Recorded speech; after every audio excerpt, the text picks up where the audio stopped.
দফা দাবি জানিয়েছো সেটার সাথে আমরা সম্পূর্ণ একমত।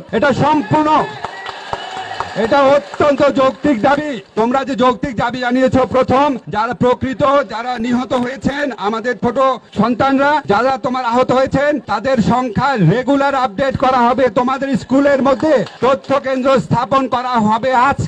আজকে তথ্য কেন্দ্রে তোমাদের যে বর্তমান ছাত্র আছে, অ্যালামনাই আছে, তাদের প্রতিনিধিরা থাকবে। তারা এখানে আছে।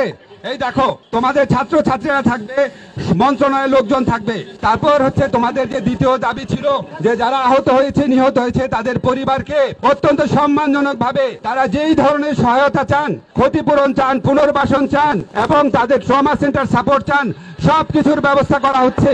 এই ঘটনার জন্য যে যদি কারো কোনো দায় দায়িত্ব থাকে, এটা বিমান বাহিনীর পক্ষ থেকে তদন্ত কমিটি গঠন করা হয়েছে। এই ত্রুটিযুক্ত প্লেন চালনা বা প্লেন চালনার ক্ষেত্রে, সিগন্যাল দেওয়ার ক্ষেত্রে কারো যদি কোনো রকম দায় দায়িত্ব থাকে, ত্রুটি থাকে, অবশ্যই তদন্ত কমিটিতে বের করা হবে এবং উপযুক্ত ব্যবস্থা নেওয়া হবে। আমরা সরকারের পক্ষ থেকে বিমান বাহিনীকে জানিয়ে দেব যে এইরকম জনবহুল এলাকায় স্কুলের উপর দিয়ে যাতে কোনোভাবেই বিমান বাহিনীর বিমান, প্রশিক্ষণ বিমান যাতে এখানে তাদের প্রশিক্ষণ না নেয়, যাতে তারা এই এলাকা থেকে সরে যায়, সেটা আমরা অবশ্যই বিমান বাহিনীকে জানিয়ে দিব। এটা কমার্শিয়াল প্লেন, এটা ভাবা কমার্শিয়াল প্লেন, আমরা বিমান বাহিনীকে জানিয়ে দিব। থার্ড হচ্ছে তোমাদের গতকাল ক্রাউড ম্যানেজমেন্টের সময় সেনাবাহিনীর কতিপয় সদস্য তোমাদেরকে মারধর করেছে, এই ধরনের অভিযোগ আছে।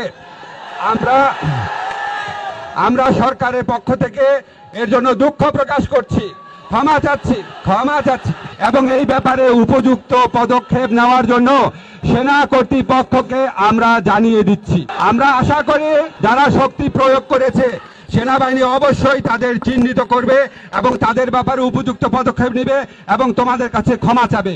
অবশ্যই আমরা এটা আশা করি। এরপরও তোমাদের যদি আরো কোনো কিছু, আরেকটা কথা, আমাদের শিক্ষামন্ত্রী এখানে উপস্থিত আছেন, তিনি জানিয়েছেন তোমাদের যে 24 তারিখের পরীক্ষা স্থগিত করা হয়েছে। এরপর আমাদের এখানে একটা পার্মানেন্ট অভিযোগ কেন্দ্র থাকবে, তথ্য কেন্দ্র থাকবে। তোমাদের যা যা দাবি থাকবে তোমরা জানাবা।